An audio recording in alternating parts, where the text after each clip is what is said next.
Have you ever found yourself watching your stock portfolio climb and, start daydreaming about a bigger house? Or maybe you've seen for sale signs in your neighborhood get snapped up for crazy prices and thought, hey, maybe I should put some more cash into the market. Well, it turns out you're not alone. These two huge parts of our financial lives, stocks and real estate, are connected in some pretty surprising ways. So let's get into it. For years, economists have been chewing on this one big question. What's the real deal between your house and your stocks? I mean, is your home just another investment, whereas value goes up and down based on what other assets are doing? Or is it something else entirely? Kind of like a personal ATM you can tap into to fund your other ventures? Okay, let's start with the first major theory. This one says the stock market is really the one calling the shots. It's called the wealth effect. And honestly, it makes a lot of sense, right? When your stocks are doing great, you just feel richer. And that feeling, that confidence, plus the very real money in your account, makes you way more likely to make a big purchase. All of a sudden, that kitchen remodel you've been putting off, or even buying a whole new house, feels totally within reach. You can almost see the dominoes fall. Stock prices shoot up, your net worth looks fantastic, you're feeling good about the future, and boom, that new cash starts pouring into the real estate market. It's a pretty direct path from Wall Street right to your street. But hold on, that's only one side of the story. What happens if we flip this whole thing on its head? Let's check out the second big theory, which argues the influence actually flows in the exact opposite direction. This brings us to the credit effect. In this version, your house isn't just a place to live, it's a powerful financial tool. It's collateral. As house prices in your area go up, the bank looks at you and thinks, hey, this person's a pretty safe bet.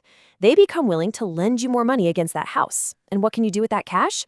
You can funnel it right into the stock market. And the logic here is just as simple. The housing market gets hot, which boosts your home's value. That gives you access to more borrowing power, maybe through something like a home equity line of credit. And where does a chunk of that borrowed money often end up? Yep, straight into stocks, helping to push that market even higher. So we've got these two competing ideas, right? Two sides of the same coin. The wealth effect says stocks lead housing. The credit effect says housing leads stocks. For a long time, the debate was just, which one is it? To really find out, you'd need a massive real-world stress test. And boy, did we get one. What better stress test could there be than the 2008 global financial crisis? It was the ultimate real-world experiment to see how these theories actually perform when the chips are down and everything is falling apart. The crisis sent shockwaves everywhere. In the United States, the S&P 500 just cratered, dropping by more than 38%. It was an absolute gut punch for investors. Over in Japan, the Nikkei got hit even harder, plummeting a massive 42%. And the UK was no different. The FTSE 100 fell over 31%. It was a complete global meltdown. But right in the middle of all that chaos, some economists found a really fascinating case study. This observation about Turkey was a real head-scratcher. Now, its stock market definitely took a hit at first, but the overall damage to its economy was seen as pretty limited compared to everyone else. This unique situation gave researchers the perfect chance to see which of these effects, wealth or credit, could actually survive under that kind of extreme pressure. So they rolled up their sleeves and started crunching the numbers, comparing the time before the crisis to the time during the crisis. And what they discovered really changes how we have to think about this whole relationship. Just look at this. It's so clear. Before the crisis, the data showed that both effects were alive and well in Turkey. Stocks and housing were in this feedback loop, pushing each other up. But during the crisis, the wealth effect completely disappeared. It just vanished. The connection from the stock market to the housing market was totally severed. But the credit effect, that one stuck around. So what gives? Why did one of them break? The researchers figured that when the stock market crashed that hard, the psychological part of the wealth effect was just obliterated. You know, that confidence, that optimism you need to take your stock winnings and buy a house, it just evaporated. Fear took over.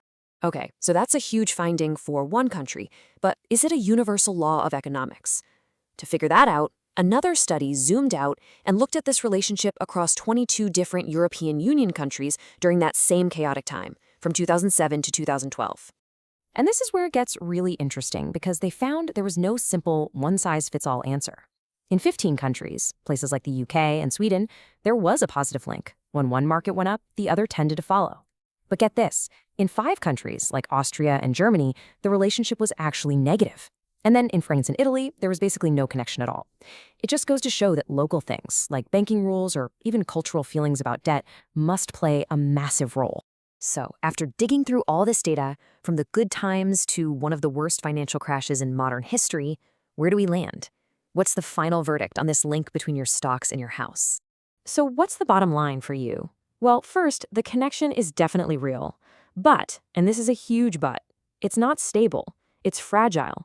It can completely flip its behavior when a crisis hits. And while it seems like stocks often lead housing in the short run, over the long term, it really becomes more of a two-way street.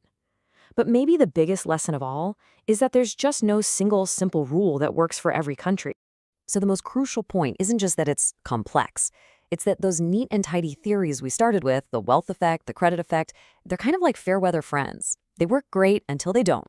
The real relationship is dynamic, it's messy, and it's shaped by everything from global panic to local politics. Which brings us right back to where we started. The next time you see one of these markets taking off, are you going to bet the farm on the other one following suit? Or are you going to remember that when the storm clouds roll in, all the rules can change in the blink of an eye?